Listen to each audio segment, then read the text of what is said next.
most beautiful event in the life of a plant is the opening of its flowers. Here we are seeing the growth of several tulips, speeded up by the use of the time-lapse camera. Flowers contain the reproductive organs of our more highly developed plants and are very important. Flowers produce seeds, and seeds in turn develop into new plants. The tulip forms a bud which develops into the mature flower seen here. Inside its cup-like structure are the male parts and female parts. Flowers that contain both male and female parts are called perfect flowers. These are the stamens, the male organs of the flower. This is the pistil, the female organ of the flower. Together, these are the essential parts of the flower because, in order to produce seeds, pollen from a stamen must reach the pistil. This tulip has been cut lengthwise to show its structure. The petals are these conspicuous colored parts. These ends of the stamens are called anthers. Anthers contain pollen. The pistil consists of the stigma, the style, and the ovary. Inside the ovary are ovules containing eggs. When fertilized by pollen, these eggs develop into mature seeds. Pollination takes place in two ways, by self-pollination and by cross-pollination. Here we'll watch self-pollination as shown by animated drawings. When pollen grains land on the sticky stigma of the pistil, they send tubes down the style to the ovary which contains the ovules. The pollen tubes bearing male cells enter the ovules and fertilization takes place. With fertilization complete, the flower withers and dies, but the fruit continues to develop its bundle of seeds, each containing a tiny new plant. With the aid of the time-lapse camera, we can now actually watch pollination in a tulip. Here the anthers split and twist, and some of the pollen reaches the pistil. This process is called self-pollination because pollen from the stamens of the flower is caught by its own pistil. Most plants, including the pines and other conifers, are cross-pollinated. These most ancient seed-bearing plants have small cones instead of true flowers. Here is a cluster of the male cones of a pine tree. Each tiny sac is packed with pollen, which is discharged when the cone is disturbed. These cones depend on the wind for pollination. Wind-pollinated plants must produce large quantities of pollen, since much of it is blown away and wasted. When a branch is jarred, or the wind strikes it, the pollen streams out like yellow smoke and drifts through the air. Some of this pollen may reach the female cones. This transfer of pollen from the stamens of one flower to the ovules of a different flower is called cross-pollination. It will take 2 years for these pollinated female cones to become full-sized and mature. The structure of flowers varies, and so do the methods of pollination. In certain varieties of the lily, the pollen is incapable of fertilizing the ovules in the same flower. The snapdragon holds its petals tightly closed, and only the larger and stronger insects can gain access. Its structure also protects the pollen from the weather.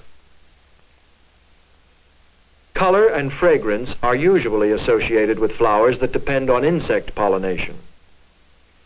In this iris, the petals are marked by brightly colored lines which lead toward the nectar cups hidden deep within the flower. The sticky surface of the stigma is on the upper side.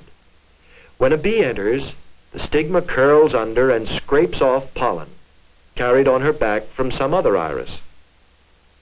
Since the bee, during a single day, seldom visits more than one kind of flower, this ensures cross-pollination. Inside the flower, a bee's back pushes against the anther and collects fresh pollen.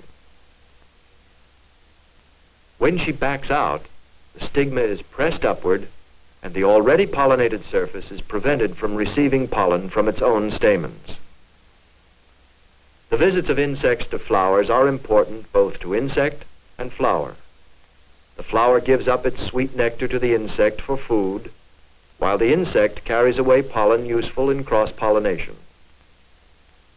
Other methods for the transfer of pollen are also interesting. In the poor man's orchid, shown here as a drawing, the lower petals cover the anthers. When the petals are depressed, the pollen is shot forth by the catapult action of the anthers.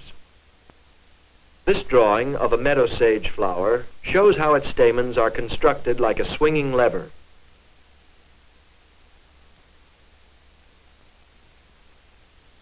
When the bee seeks nectar, it presses against the lever. The anther strikes the body of the bee and deposits pollen. Flowers of the milkweed have a perfume which attracts insects. As the flowers pop open one at a time, they send out this strong, sweet odor. A clear-winged moth is an eager visitor. It hovers over the flowers and sips nectar. In contrast, bumblebees like to land on the flower.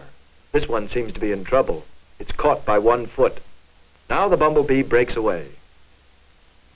To see what happened, here is a single flower of the milkweed. Between each pair of nectar cups is a slit. The slit leads to a grooved black knob at the top. The grooved knob is attached by slender threads to a hidden pair of pollen bodies. In slow motion, we see how the trapped foot of the bee pulls out the pollen bodies. These pollen bodies may be caught by the next flower visited by the bee, and a new pair carried away. Here on just 1 foot of a bee are 15 pollen knobs, and several pollen bodies not yet caught. You might like to try to duplicate the delicate action of the bee's foot with the aid of a bent pin. It is difficult enough to get the pollen bodies out, to say nothing of drawing them into the tiny slit of another flower. This trapping of the insect's foot is a good example of the many ways in which flower parts and insects are adapted to help each other. The bachelor button, or cornflower, is a composite belonging to one of the largest families among the flowering plants. The composites are characterized by the grouping of many small flowers in a single head. The dandelion is a member of the composite family. It has about 100 tiny flowers packed tightly together to form a single head. As the morning sun strikes it, the closed head begins to open. The opening takes only about 15 minutes.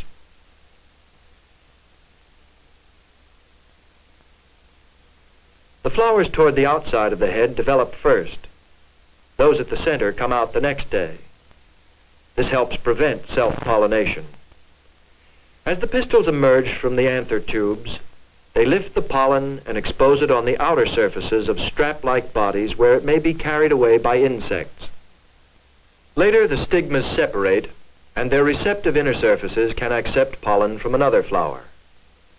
At the end of the day, the entire head of flowers closes. Next morning, if pollen has not yet been received from another flower, the stigmas curl so far around that they pick up pollen from their own styles. Thus, self-pollination may serve as a last resort when cross-pollination has not occurred. So, in 2 short days, each head with its 100 or more separate flowers fulfills its destiny. It closes to develop seeds. Today, the growing of flowers is more than $1 billion industry, employing scientists and other workers who are constantly striving to improve coloring and fragrance of flowers through the development of new varieties. Of all the flowers that man has cultivated and improved, perhaps none is more beautiful than the rose.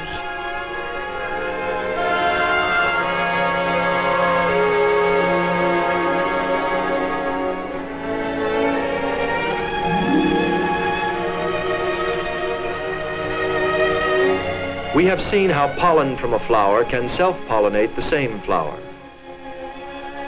We have watched bees and other insects carry pollen from flower to flower, and have seen the wind aid in the same process, called cross-pollination. We must rely on the processes of pollination for much of our food, as in flowering plants of corn and rye, and for much of the beauty in our world. For it is from flowers that seeds are produced, and from seeds new plants develop from generation to generation.